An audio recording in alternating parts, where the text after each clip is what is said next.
સમાજમાં બનતા સાયબર ફ્રોડના કિસ્સાઓ અંગે લોકોમાં જાગૃતિ આવે તે માટે જિલ્લા પોલીસ અધિક્ષક ઇમ્તિયાઝ શેખ દ્વારા જિલ્લા પોલીસ અધિક્ષક ખાતે પત્રકાર પરિષદ યોજી લોકોને જાગૃતિ આવે તેવા પ્રયત્નો કરવામાં આવ્યા। આવો સાંભળીએ આ અંગે જિલ્લા પોલીસ અધિક્ષક ઇમ્તિયાઝ શેખ શું કહી રહ્યા છે, સાંભળો તેઓના મુખે। આજરોજ આ પ્રેસ કોન્ફરન્સ કરવાનું ખાસ કારણ છે કે જન સમાજમાં પ્રજાજનોમાં સાયબર ફ્રોડ બાબતે જાગૃતિ આવે।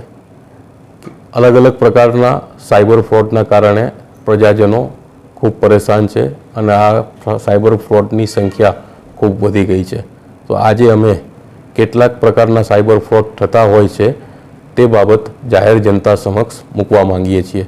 સૌથી પહેલો એક ફ્રોડ થાય છે ફેક આઈડેન્ટિટી ફ્રોડ, જેમાં તમારી ખોટી ઓળખનો ઉપયોગ કરીને ખોટી ફાઇનાન્શિયલ ઇન્ફોર્મેશન તમારી પાસેથી મેળવવામાં આવે છે અને એનો તમારી આઈડેન્ટિટીનો ખોટો ઉપયોગ કરીને પોતાના દસ્તાવેજોમાં વાપરીને તમારા એકાઉન્ટો બનાવીને તમારા નામે એકાઉન્ટ ચલાવીને તમારા નામે ગુનો કરવામાં આવે છે। તમને ખબર પણ નથી હોતી કે તમારા નામનો તમારી આઈડેન્ટિટીનો કઈ જગ્યા પર ઉપયોગ થયો છે અને જ્યારે વાત આવીને સામે ઊભી રહે અને તમે લોકો કોઈ પણ એક પ્રકારના ગુનામાં કે ભોગ બનવામાં શિકાર બની શકતા હો છો।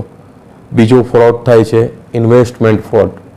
હવે ઇન્વેસ્ટમેન્ટ ફ્રોડ છે કે એપ્લિકેશન આવશે, તમારા ઉપર SMS કે વોટ્સઅપ આવશે, તમે આટલા સમયમાં આટલું રોકાણ કરો, આ રોકાણ તમારું 3 મહિનામાં 2 મહિનામાં આટલું થઈ જશે અને અકલ્પનીય રોકાણની એ લોકો વાતો કરશે અને ઘણું મોટું રિટર્ન કે એક વર્ષમાં રકમમાં 200% તમારી રકમ વધી ગઈ એ પ્રકારે વાત કરવામાં આવશે। એટલે તમે વિવેક બુદ્ધિ ચૂકીને એમાં તમે રૂપિયા ઇન્વેસ્ટ કરવા જશો અને તમારા જે મૂળ રકમના રૂપિયા હશે તે રૂપિયા પણ જતા રહેશે। તો તે ઇન્વેસ્ટમેન્ટ ફ્રોડ છે।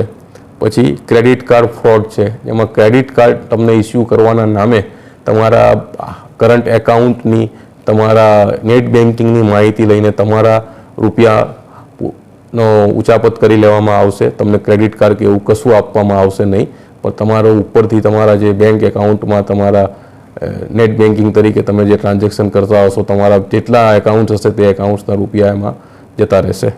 ચોથું છે ઓનલાઈન શોપિંગ ફ્રોડ।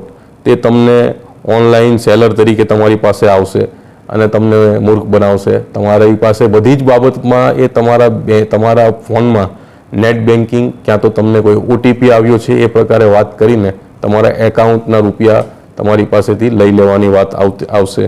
પછી હવે એવા ફ્રોડ આવ્યા છે કે જેમાં OTPની પણ જરૂર પડતી નથી, તમને મેસેજ આવશે, તમે મેસેજની લિંક પર ક્લિક કરશો અને તમારા એકાઉન્ટના પૈસા જતા રહેશે। એટલે કોઈ પણ અનનોન મેસેજમાં અનનોન લિંક કે કશું પણ આવે તો તેના ઉપર મહેરબાની કરીને ક્યારે પણ ક્લિક કરશો નહીં। બીજા ફ્રોડ છે લોન એપ્લિકેશન ફ્રોડ। એ સીધા તમને પૂછશે કે તમને ખૂબ ઓછા ઇન્ટરેસ્ટ ઉપર લોન આપવામાં આવી રહી છે, તમે એના માટે આ સૂચિત બટન કે સૂચિત સ્વિચ દબાવો એટલે તમારી લોનની એપ્લિકેશન આગળ વધશે।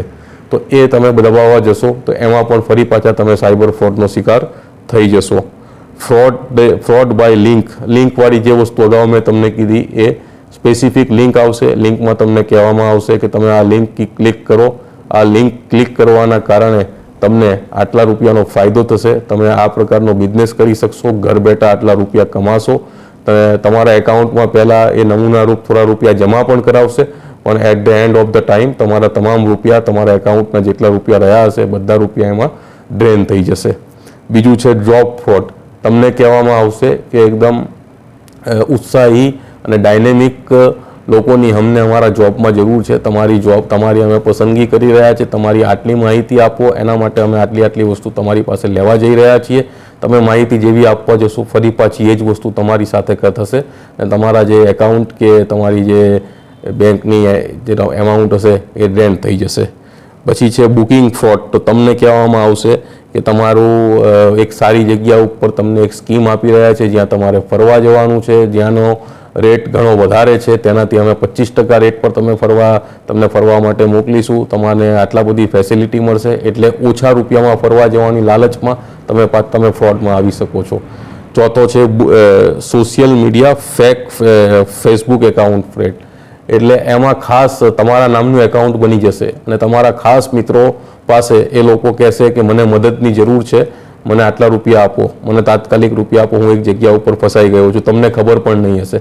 એટલે આના માટે અનુરોધ છે કે તમારો જે ફેસબુક કે ઇન્સ્ટાગ્રામ કે ટ્વિટરનું એકાઉન્ટ હોય, તમારું ઇન્સ્ટાગ્રામ ફેસબુકના ખાસ એકાઉન્ટ છે, તે એકાઉન્ટની પ્રોફાઇલ લોક કરીને રાખો, જેથી કરીને કોઈ અનનોન વ્યક્તિ જે તમારા ફ્રેન્ડ લિસ્ટમાં નથી તે તમારા એકાઉન્ટને એક્સેસ કરીને તમારા કોણ ફ્રેન્ડ છે, તમારી શું હકીકત છે તે જાણી ના શકે. ચોથો છે ટાસ્ક ફોર્સ.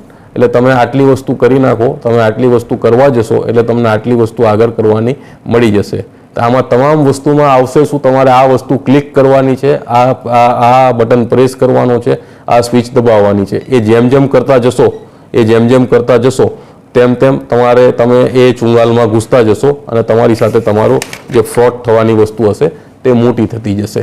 આટલા અલગ અલગ પ્રકારના ફરી પાછો હું ગણાવવા માંગુ છું. Fake identity fraud, investment fraud, credit card fraud, online shopping fraud, without OTP fraud, loan application fraud, લિંકવાળો fraud, job fraud, booking fraud, social media और फेक फेसबुक और other social media account fraud અને task fraud. આટલા પ્રકારના fraud ગુજરાતમાં થવાની, આખા દેશમાં થવાની પૂરેપૂરી શક્યતા હોય છે. ઘણા બધા ફ્રોડ થઈ ચૂક્યા છે ને એમાં ઘણી બધી અમાઉન્ટ લોકો ગુમાવી ચૂક્યા છે. ટોટલ 2024ના જાન્યુઆરીથી મે મહિના સુધી 5 મહિનામાં 53,279 જેટલા ફ્રોડ થયા છે. તેમાં લોકોએ 50 કરોડ